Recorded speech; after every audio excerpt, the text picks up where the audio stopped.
Hey, welcome to the Dropship Podcast. Today, we're going to talk about money. One of my favorite topics to talk about, but when do you take it out of your business? When do you leave it in your business? What do you spend on? John and I shared a lot of stories on a recent podcast about things that you should outsource in your business. And we got a lot of great feedback of like, hey, you guys seemed a little more relaxed and you told stories from your own journey. And so I think you're going to get even more of that today, all around money. And look, sometimes I think people come into these businesses with their own money issues that kind of rise up in your business. So hopefully through our experience, and I can definitely tell you the failures I ran into, maybe you will find your way through this. But, you know, where do we start with this topic, John, of like the question itself was, when and where do I reinvest my profits in my dropshipping business? Where do we start with this?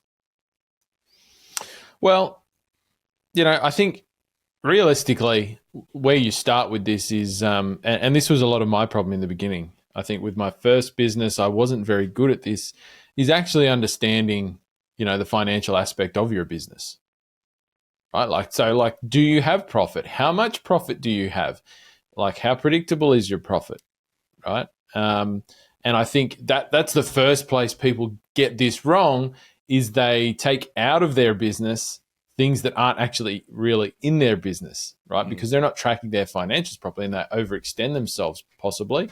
Or maybe sometimes they just, you know, it's there and they don't even realize it's there as well. Do you know what I mean? So I think, you know, part of the answer does lie in making sure that you have accurate, you know, financial tracking within your business. Of course, that's something we show people how to do in Dropship Breakthru. And it's, you know, for a high-ticket dropshipping business, it's actually fairly simple to do, right? You can do this with a spreadsheet, basically. And I mean, I'm not saying you need some super big bells and whistles accounting software to do this or to understand this, because it is it's a fairly simple business model, right? Money in, money out, few expenses, et cetera, et cetera. And so as long as you're keeping track of those things accurately, then you're going to be able to understand with relative ease where your money is going, how much money is left at the end of every month in your business that you would call profit or net profit. And then I think the decision from there is that you have to come to is, okay, well, if I've got X amount of net profit at the end of every month, what am I going to do with that? Like, how am I going to split that up? How am I going to pay myself? Am I going to leave some of it in the business? Am I going to take some out of the business and put it into something else that I do or that I'm interested in? I think, you know, when you get to that, when you're at that point of making that decision, I think I think this is where you can go in a lot of different ways, right? I mean, there's lots of different thought processes out there. Like, should you pay yourself first always and then leave money in the business? Should you leave money in the business and pay yourself last? Like, I don't know. There's probably different schools of thought on that. And you know, is one way the right way or the not way? I mean, I think you can have a lot of debate about that. I think I have my own way too. That didn't sound similar to what you said. Like the idea of leaving money in the business, I guess I view it differently. In America, you're taxed whether you leave it in the business or whether you take it out of the business. And so somewhere in my brain, I need the control. And so it comes out anyway. Like that just comes out. It's going in this bank account. It's sitting over here, and like I'm going to pull my taxes out of it if I need to. Just my estimated taxes. I try to do that quarterly, obviously. Sometimes you can do it monthly. I don't like to let it sit in the business because like a business will eat all of the profit you allow it to eat. And I feel like if I let it sit in the, again, it just could be just like nomenclature. We're probably doing the exact same thing, letting it sit in a bank account.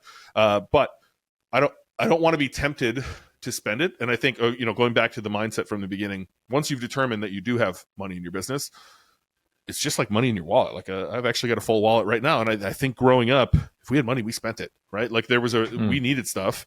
I grew up relatively lower middle class. And so when we had money, we went out and got the things we needed to get. And so I had that feeling early in my business. I have money, must spend. There was no like, let's just sit back and try to make good decisions, which is hopefully we teach people to do by the end of this podcast. So I think it'll be interesting. Maybe we'll even argue. I've heard people enjoy that. I heard that on a sales call today, that they enjoy our banter and our arguing. That's what drew them into our to Dropship Breakthru. Yeah, I don't think you need to. It's a case of leaving money just sitting in the business. I think when I say leave money in the business, it's like reinvesting money back in the business. I don't think you want to just be leaving large chunks of money just sitting in a bank account doing nothing right in your business. I think it is important to have a cushion somewhere in your life. For one of these businesses, whether that's in the business bank account or in your personal bank account or, somewhere else that it's fairly liquid, I think you do need to keep that because, hey, you might have a crap few months, right? I mean, it's possible, and you still want to keep your business running. You don't want to cut your ad spend back, for example, every time you have a bit of a dip in sales, because that then forces your business to contract even further because you're cutting off its lifeblood. So having a cushion somewhere, somehow that is fairly liquid. I mean, the worst thing you can do, I think, rather than just having it all sitting there in the bank, is go the other direction and have it all tied up in things as well that you can't turn into cash really quickly. Right? So one of the things I like to invest in real estate, I put some money into that, but when I put it in there, I'm well aware that I can't just get it back like 2 weeks later. It's in there, it's staying there for some lengthy period of time. And so would I put all of my money into that? No, I wouldn't, because then I've got no wiggle room if I need it fairly quickly. So I think it is important to have, build yourself a buffer of sorts. I mean, we do that at Dropship Breakthru. You and I, we have X amount of money sitting somewhere just in case we run short sometimes. Not that, it's just there. I don't think we've ever really used it, but it is there. We know it's there if we need it. So, I think I'm of the same mind of you. I don't like to just leave piles of money sitting doing nothing, right? I think money is there to be used. And so put it to work, do something with it that's going to turn it into more money, whether that's reinvesting it into your business or something more personal for yourself, like pay yourself and then turn it into more money somehow. I think that's kind of a pretty big principle for me as well. Yeah, I think we share the same philosophy that originally we might have been, for me, certainly chasing money. I wanted to get out of debt. I wanted it. Yeah. Money was going to be the one thing that changed everything for me. In the end, it was, it's something that consumes a lot of people mentally, but it doesn't solve all your problems. It's a tool, right? And I had to learn how to use this tool. And so you're going to have to learn how to use this tool in your business too. Money's a tool that can make you more money depending on how you utilize that tool. And so today we're going to kind of walk through, like, how can you use it in your business? How can you use it outside of your business? How can you use it for you? And how can you use it for your time? Those are kind of the 4 buckets we listed into here. But I think John and I have the same philosophy that we're building a business to generate profits. I think Ryan Moran says this. We're building a business to generate profits, to reinvest that and live off of the cash flow that our money is earning for us, right? And so you can do that by reinvesting in yourself. You can do that by reinvesting in your business. You can do that in a lot of ways. I don't know. I'm curious to see some of the ways that you've done it in your businesses, John. And I think we'll probably learn something from each other here today. But let's start in your business, right? I think that's where this question originated. How, when, and where do I reinvest the profits that my business is making to put back into my business so that it grows? And I do want to start with one big caveat. Your business will eat all of it. So whatever you're going to give it, just know it's gone. It's never coming back. It's that South Park meme, and it's gone. It's never coming back. Your business will continually eat money if you allow it to eat money, which is like the basis of the book Profit First, to get your money out of there first before you let the business eat that all up. So I want to start there of saying, understand what you're allocating to the business, which is definitely going to eat it. But where do you start, John? Where's the first place you want to invest your money? Maybe this goes back to that outsourcing episode we recorded for last week. It does. I think that there's some really good tie-ins here with that last episode. So if you haven't listened to that, go and listen to that one as well. It was a good one. Yeah, definitely. When you start having to answer this question, you're obviously going to be in the earlier stages of your business. So I think for me, I probably at that stage of my business, I'm leaning more towards, depending on where I'm at in my personal finances, I'm probably leaning more towards reinvesting more back into the business rather than paying myself, because there are so many opportunities and it's really going to speed up your progress if you can do that, right? So absolutely, the first thing I'm going to be looking at is, I think there's 2 big areas, right, where you can reinvest money back into. There's buying back your time is one of those, and then there's your marketing, right?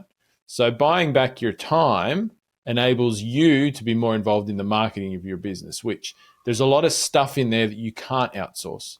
or that you shouldn't outsource, as we discussed in that last episode. So I think buying back your time, it also speeds up the growth. So if I've got a lot of products to outsource, I might reinvest some of my money into hiring somebody to do that for me, to upload those products so I can start selling them, right? If I'm getting more customer service, I might reinvest some of that money back into bringing somebody on to take the customer service off my plate, so I have that time back, which I can then reinvest that time into other activities that are going to grow my business faster, which is then going to generate more sales and more cash, which I can either, once again, decide to pay myself with or reinvest back. And so it becomes like that a bit. You're going for a snowball effect here, really. But those are probably the things. Like I probably lean towards the time element, like reinvesting to create more time or to get more things done in my business first. And then I'm going to look at what are the marketing opportunities I have where I can reinvest some of my profits back into. So obviously the no-brainer there is going to be ad spend, right? Do I have opportunities to spend more in my ads to bring more leads, bring more sales into my business? And, that's obviously going to be what that looks like. It's going to be, differ business to business, but you can make that assessment, right? In your ad accounts, looking at your data. And then, of course, there's opportunities to, go into things like producing content for your business, paying people to write things for you, right? Which once again is, I think, as we discussed in that last episode, that's one of the big tasks that business owners generally shouldn't be doing. But you got to do it, right? SEO is one of our primary strategies for growing our businesses in this space, in high-ticket dropshipping. And so you need content on your site in various places to enable you to take advantage of that marketing channel. And so you're gonna that's for me, that's going to be a big place where I'm looking to reinvest some of my profit for sure. Content writer. There's some other SEO activities that I might want to do where I might bring on somebody to help me with those as well. Yeah, I would encourage you, if you haven't listened to episode 150, go back. It was last week on Tuesday, where we really talked about outsourcing. That's all the stuff in your business. You should do it. So if you get the phones and the chat and the order processing off your plate, so that you can go do better in your Google ads or in your Bing ads, or so that you can start doing keyword research and start building out content, so that you can go hire somebody. I think one of the lessons I learned early on in business is kind of contradictory to what I said before, but it's money solves all problems. And so often we'll see students in our Slack saying, hey, I've got this problem.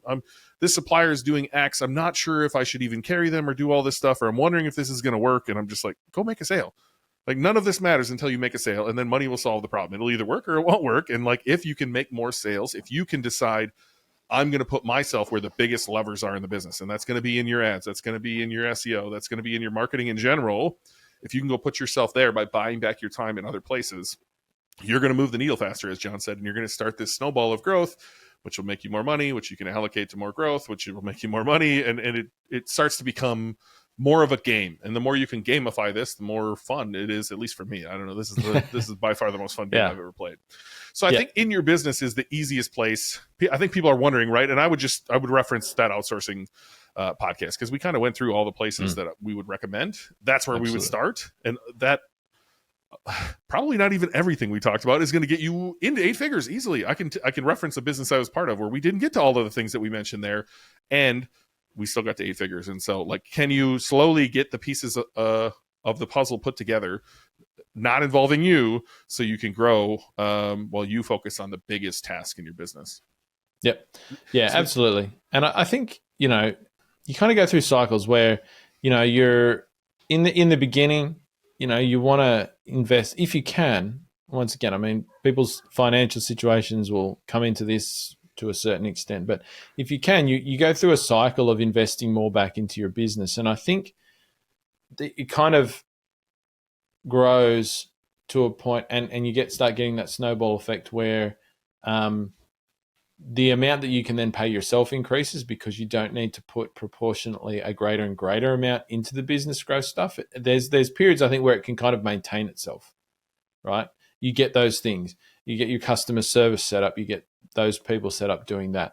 You don't that you can go a long way before you need to grow that team further, right? And invest more money into that. Same with the content. Like once you get a cycle of producing content up for SEO, you don't need to bring on like 50 SEO writers and a new one every month sort of thing. Keep growing that. That cost is going to be pretty stable, but your revenue is going up. Mm-hmm. And so in the beginning, I think for people who are probably a bit earlier on, it's useful to know that while you might go through a period where you put more back into your business, if you do that right and it enables you to grow your business, then there are going to be periods where you can pay yourself a greater proportion of your profits, because it's not like that business cost, a lot of those business costs associated with recouping time and outsourcing, they don't grow in a linear fashion. There's kind of like levels, right, where you need to increase it, but then there's large stretches where you don't need to increase it, but you're making more money at the same time.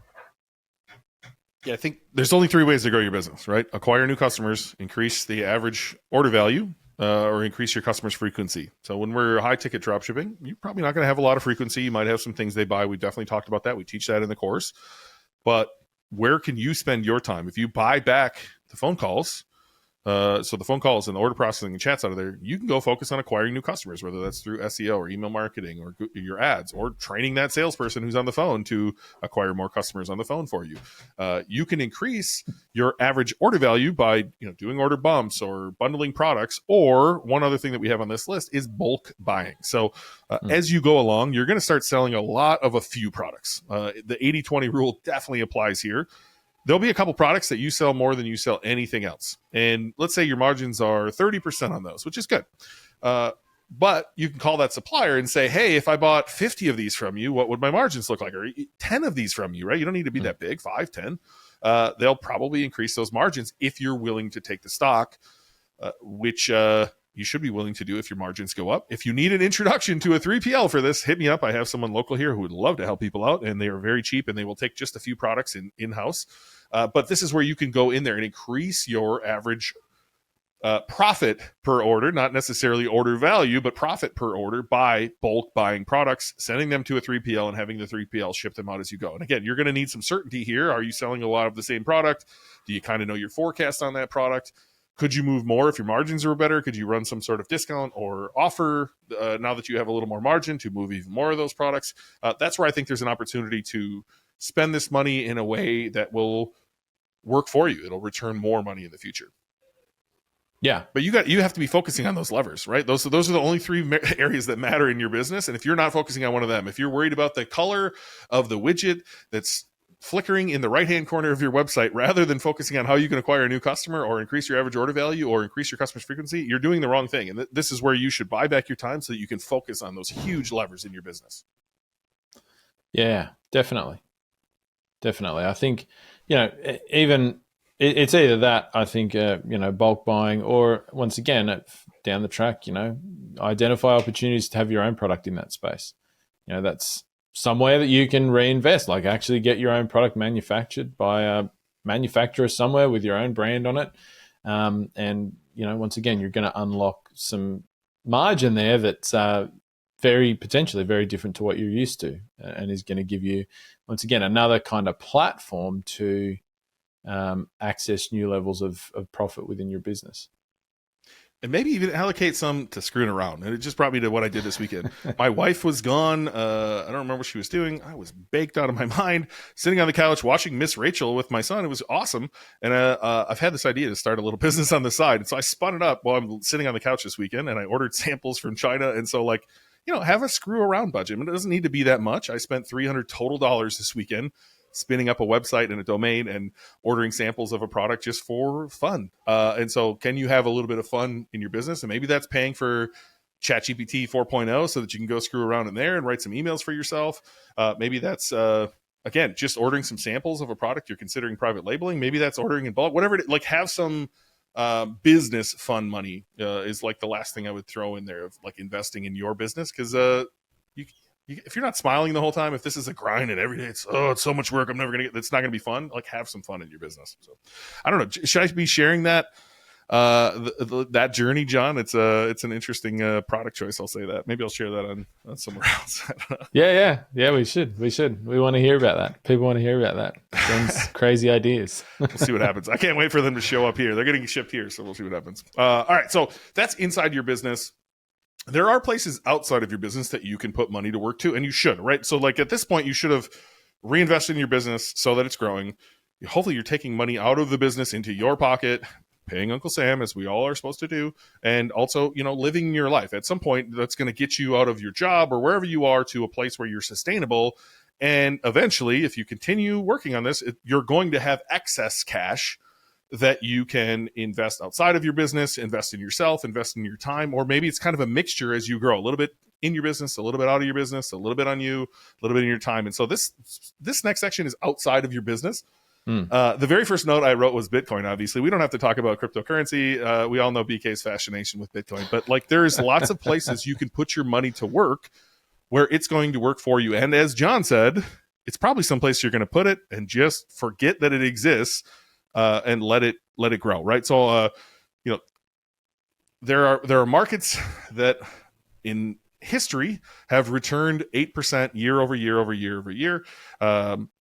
Every financial guru on the planet would tell you to put your money in those vehicles and just let it compound year over year over year over year. There are many other options besides the most boring one, which I just talked about. It's like it's the most tried and true one, but it sounds so fucking boring, John. I'm curious as to like early on in your journey. I know you're doing some crazy things now. Where did you put some of your excess cash to go work for you early on in your journey, John? For me, I guess my thinking was probably a lot more traditional at that point because I hadn't learnt all the things that I've learnt through my journey now.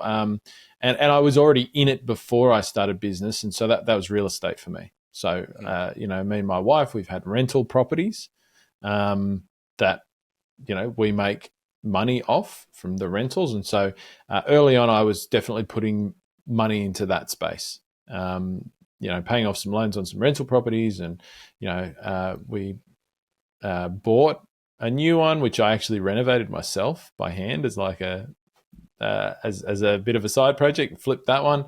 That was something I was doing when I think that was sort of my third year in business. I was doing that. So that's where at that time most of my excess. Outside of paying living expenses and that investment money, if you like, that's where that was going. And for me personally at that time, that was a good time to be doing that based on the property market in Australia and that sort of thing. So I made a lot of money selling real estate a few years ago, and that I had acquired or was going through the process of acquiring at the start of my journey. So good calls there. Is that that's one of those safe things though. Like why real estate for me? Well, because that's what I grew up hearing. Like if you want to successful people have lots of real estate, blah blah blah. Do you know what I mean? Like so for me, I think my mindset on that has changed now though. In not in terms of necessarily real estate being good or bad as such, but where I would be spending my investable excess money at the start of my journey has changed significantly. So now I would recommend people start by investing their money in themselves rather than in at least a portion of it, right? So I think because this goes back to the snowball effect in your business, right? So most people, when they come and they start a business, they're not fully prepared to be the best business leader, owner, whatever that they can be, right? Physically, mentally, whatever it might be. Everybody's in a different place, obviously, but you need to reinvest money back into you, not just in you, but also in your time. Once again, so what are some of the things that I don't do? I don't mow my own lawn. Right? I don't spend time at the shops doing shopping. I pay, somebody to do all my yard work. I don't do any of that. Why? Because if I'm out there and I want to be able to make X amount of money with my time, I can't then go and do a $15 an hour job mowing my lawn. Like, the mindset there is wrong, right? So people come and they'll say, oh, I don't have enough time for business. Okay, well, what are you doing with the rest of your life? If on your list is things like, I'm mowing my lawn every week for hours, or I'm spending hours doing yard work or whatever it might be, or cleaning your house, can you get a cleaner in to clean your house? Like, seriously, like, you really have to look at maximizing. You cannot get any more time. It's the one thing that you cannot buy. You can't buy, like, physically go to some shop and say, hey, I want an extra hour a day. Can I pay you $1,000 and you're going to give it to me? You can't do that, right? So the only way that you can get more time, which is almost everybody's struggle, is with time. You really have to be honest and say, are there things in my life that I should not be doing or that I can get somebody else to do for me? Right? And it's different for every person, yes. Particularly if you're in this and you're at the start of the journey, you're still working a job or something. Like, your time's really hard up at that point, right? This is where it is the biggest struggle. So, can you pay somebody $20 to do something for you and then spend that time working on your business? Right? If you can get back in an hour of a week from doing something else and it costs you a very small amount of money to get somebody else to do it, right? Can you pay one of your kids to do it, for example? I don't know, whatever. If you pay somebody to do 20 hours, $20 an hour worth of work for you, you put an hour back into your business every week, I guarantee you, you're going to make more than $20 out of that over time. In fact, I would say the return on that is going to be exponential over time, right? So, you have to think about that. That's an investment in you. But then, not just that, I think investing in your knowledge. So continuing to invest money into your knowledge. Like, what are the things that you need that you don't know that you need to know to be better at what you do? Your physical health, right? So if you want to be serious about being good at business, you have to treat yourself like an athlete, right? So much of your success relies on how your brain works. Now, I overlooked this big time when I was starting out. I kind of had the mindset that I'm going to look after myself when I'm successful. I'm going to invest money into that when I'm successful. And that's the wrong way to think about it, because how your mind works, how well your body supports your mind, how quick you can make decisions.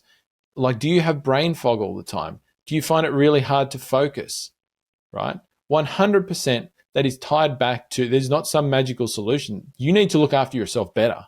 That's the reality. And if you can do that, then you're going to be better with every hour that you spend in your business, right? And you might say, oh, well, I know this guy who's like obese and he's super successful. Yeah, maybe he would be more successful if he was in better shape. There is no debate about this. There is zero debate about it. And if this is hard for you to hear, just suck it the fuck up. Like, it is literally just true, right? So I think investing some money back, once again, the answer, what you might need to do for yourself, whether that's it's something in the physical space, or you need to improve what you eat, or, you need to go and spend some time with a mindset coach, or whatever it is, right? The answer is going to be different for different people, for sure. And I think this is a space that I'm definitely keen to talk more about in places like this going forward, because I think there's a lot to share here as well. It's just if you can make improvements there that make you then better at doing the work in your business or making the decisions or whatever, then your business then makes more money. And then once again, there's a snowball. You then have more money to go and invest into other things like the passive stuff or whatever. And so I don't think those outside investments should come before you've done the work on yourself. And yes, to do the work on yourself, you do need to spend money, right? You do. So, like, I would spend like thousands of dollars a month on myself, like right now, for sure. And I can tell you the difference in what I'm able to do is phenomenal. Like, people ask me all the time, oh, you've got 4 kids and you run multiple businesses and you're always on the call and you seem to be everywhere all at once. Like, how do you do that? This is part of the answer, 100%. I've invested in myself, And I'm able to function in that way because of that. Whereas 6 or 7 years ago, I wouldn't have been able to. Yeah, I think you hit so many good topics there. I'm gonna try to unpack it all, because a lot of it was good, and I'm also trying to like pull up some evidence here so I can talk through how I handle some of these things. First things first, like you talked about buying back your time. You probably heard me on this podcast talk about it's mental BS and how it's going to show up for you all the time. Could be your money stuff, could be I'm not good enough, I'm not smart enough, fear of failure. And one of them that I always get pushback on is fear of success. They're like, how could anybody have fear of success? What John talked about buying back your time, paying a cleaner, paying someone to mow your lawn, paying someone to shovel for you, paying someone to do any of those little things is where the fear of success starts showing up. Because what is your mom or dad or brother or friend or Billy down the street going to say when you have a cleaner, when you have someone doing your lawn? There's a lot of other things that you can buy back your time with, by the way. Chef is one of them that I've found to be very beneficial. And so like, and I'm not even fully onto the chef thing yet, but like, imagine what they'll say. They're going to suck it up, Billy. Well, back in my day, I'm not, or like you know, you should be able to handle mowing your own lawn, tough guy. Like my brother is a great example. He gave me a lot of shit when I paid a cleaner, when I paid someone to mow my lawn. And I realized, oh crap, this is what fear of success is. If I become successful, what does that mean in my relationships to other people? And how are we going to interact differently? And that's a real fear that will hold you back. And so like address that right away, that you're doing this for your own good, and other people in their worldview are going to see that this doesn't look right to them. You're not man enough. It doesn't fit their worldview of you're not tough enough, or whatever it is to them. You have to realize this is your own worldview. And so like John made a very good point of the very first thing I ever hired was a cleaner, and it is the best fucking thing I've ever done. Her name is Tammy. She still cleans my house 6 years later. I pay her a lot more now. I've actually coached her to start her own business doing this on the side. She started with just me and a couple others, and now this is her full-time gig. She does big corporate buildings. She does the office I'm standing in. Good for her, nice. First off. But like, yeah. I haven't cleaned a toilet in 6 years, John. I cannot tell you how much joy that brings me to tell you that I haven't cleaned my own pee dribble off of the toilet seat in 6 years. Like, it's kind of nice. Look at him, look at me. He's like, you Americans and your dribble, whatever. But like, that's been amazing. Ordering food for a long time. We just ordered meal kits. Right now we're on like a HelloFresh thing. I fucking love HelloFresh, by the way. I don't know if you know what that is in Australia. They basically send you everything. That. Yeah. Awesome. We love that. For a while, we were sending the meal kits, like I said. We winter in Florida. That's been nice. Someone mowing our lawn, someone plowing our driveway, someone handling, like, something goes wrong in my house. I don't know what the fuck I'm doing. I just call somebody and just say, fix it. I don't care what it costs. Just like get it done. And just like not worrying about the little things has been so amazing. And again, this is going to come with other people in your life who don't think you should be doing that, because it breaks their worldview of what you should be doing and what normal life is to them. You are clearly listening to this podcast because you want something different. And John and I have experienced something different, and we're trying to tell you some of the things that you definitely should do. And some of those are going to come across and make you feel very uncomfortable. This is just one of them, the health and fitness stuff. I can tell you my own journey. It makes you very uncomfortable to think about that stuff, the mindset coaching, the business coaching. And so this is one opportunity where I would challenge you to find one of those things today and go do it. It's not that expensive. You can justify that spend if you need to go do something else to make that money figured out. But if you're listening to this and you have a business running, go hire a cleaner today. It's not that expensive. Go hire someone to mow your lawn today. Hire the kid down the street to do it. Whatever it is, buy back some of your time. I promise you, if you can get over the judgment from others, that's honestly not that big a deal in the end. You'll get over it quickly. You will realize how addicting buying back your time is, and realize how much time you've been wasting on things that don't mean anything to you. You just felt like you had to do them because that's society norm, and it's just not. Yeah. And the funny thing is when you start doing that, if you have people in your life who, and I'll exclude family a little bit from this because there's some things you can't change. But if you have people in your life who start to pop up and they're like giving you shit for any of this sort of stuff, there's an automatic signal to you of somebody you need to have less in your life. Once again, quite fairly blunt advice, but you want to be really successful. Guess who you shouldn't be spending a lot of time around? People who have a problem with being really successful, because that is not going to enhance your chances one little bit. And yes, if it's your brother or your mum or your dad, obviously I'm not suggesting you get rid of those people out of your life. That's not that's not necessarily the best approach. But, anyone else?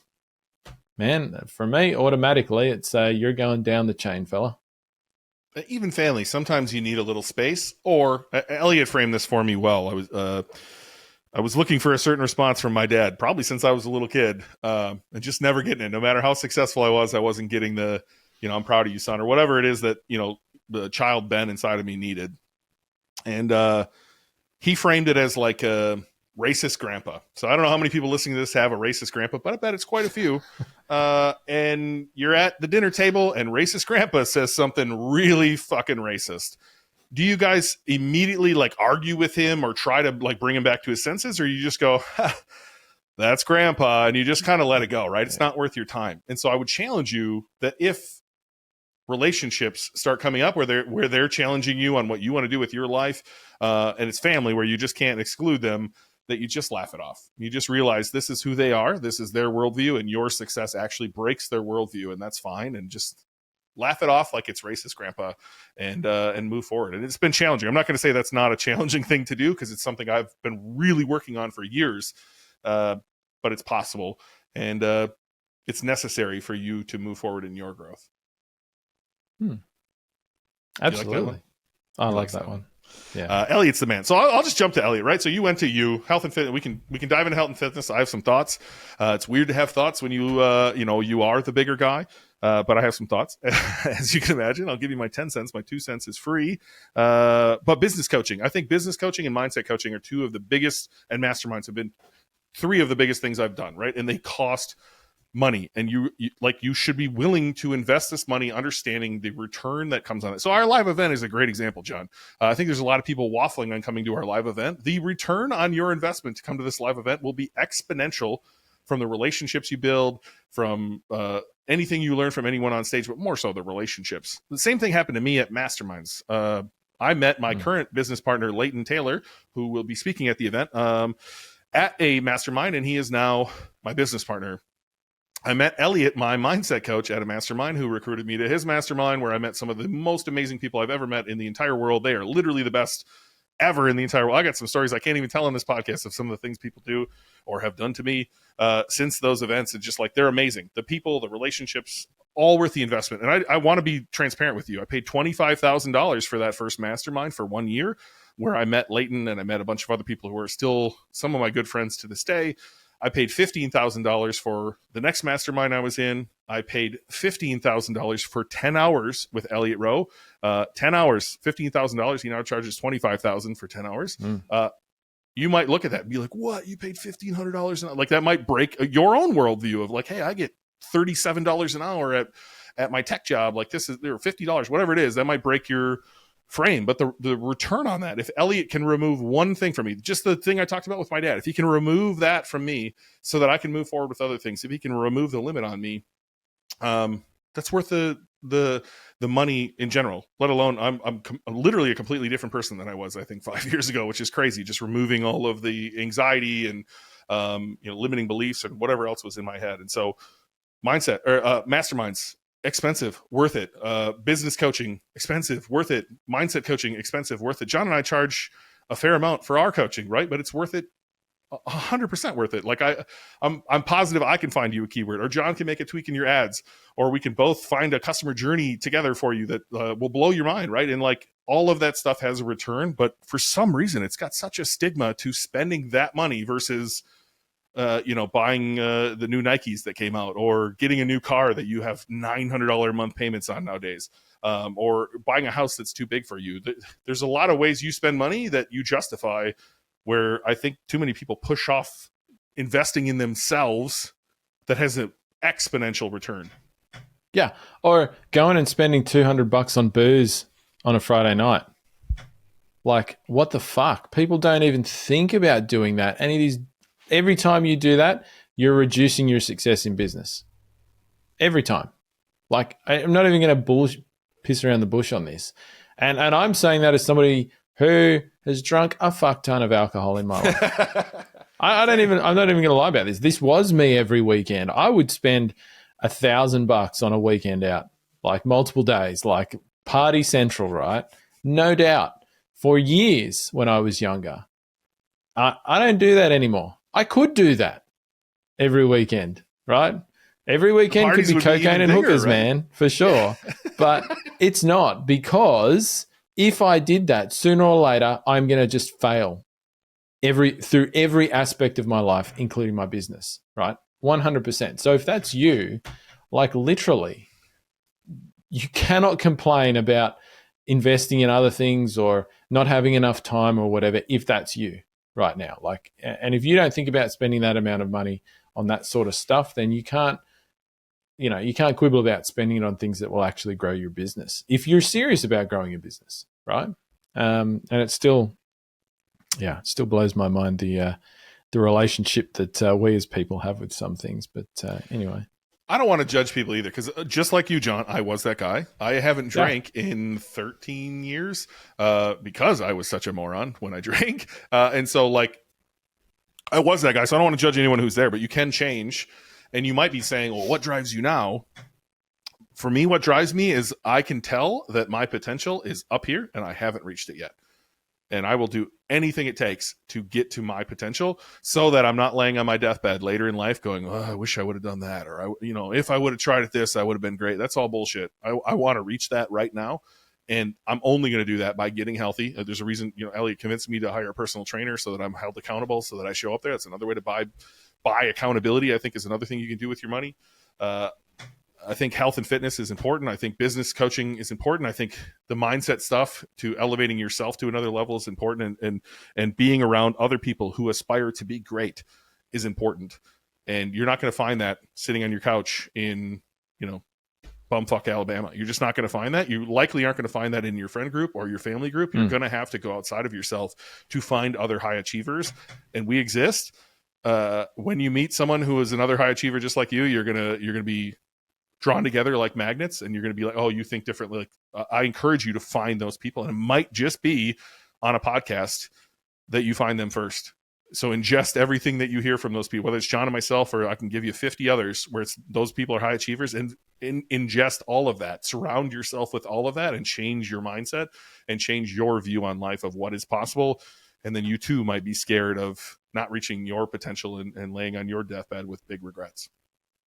Yeah. I definitely think finding the right people is something that you do have to invest in, because you can't, you're not just going to run into them in your day-to-day life. You're not just going to make those friends. You're not going to go out to a bar at night and meet and just run into a group of amazing, business leaders that you can learn from. That is never going to happen, right? And yes, you may already have a few people in your life who came up like you and they've gone out and done successful things. That's fantastic.